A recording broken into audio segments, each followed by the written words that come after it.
2023 के बजट में पशुपालन, डेयरी और मत्स्य पालन पर ध्यान देने के साथ ही एग्रीटेक स्टार्टअप को बढ़ावा देने की घोषणा। भारत सरकार द्वारा पेश किए गए आम बजट में बिहार जैसे कृषि बहुल राज्य को कितना फायदा होगा, उस मसले पर बिहार कृषि विश्वविद्यालय सबौर, भागलपुर के कुलपति डॉक्टर डी.आर. सिंह और कृषि प्रसार के निदेशक डॉक्टर आर.के. सोहानी की प्रतिक्रिया किसानों के हित में है।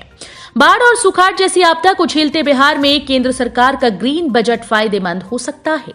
बिहार सरकार के कृषि रोडमैप और महिला स्वावलंबन में जीविका दीदियों की भूमिका को भी ज्यादा सपोर्ट मिल सकता है। केंद्र सरकार के आम बजट से बिहार राज्य का IFS मॉडल यानी इंटीग्रेटेड फार्मिंग सिस्टम किसानों को ज्यादा मजबूत और मुनाफा दे सकता है, खासकर उन इलाकों में जहां सिंचाई के लिए पानी की समस्या है। वहां भूमिगत जल स्तर दुरुस्त करने में मदद मिलती है। 2023 के आम बजट में हरित खेती, हरित ऊर्जा पर विशेष जोर देने की बात की गई।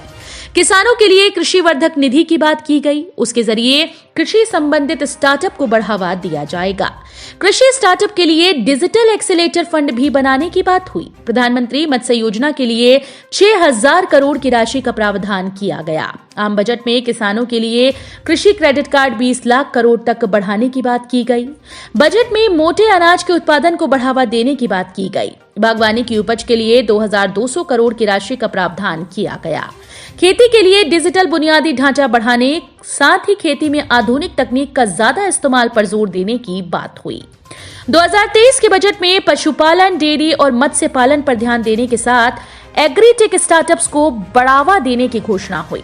सरकार ने कृषि के लिए एक डिजिटल सार्वजनिक बुनियादी ढांचे की घोषणा की, जो समावेशी किसान केंद्रित सेवाओं से जुड़ा होगा। बजट में भारत को मिलेट्स या मोटे अनाज के लिए एक वैश्विक केंद्र बनने की परिकल्पना की गई। मिलेट्स यानी मोटे अनाज की कई किस्में भारत में पैदा होती हैं।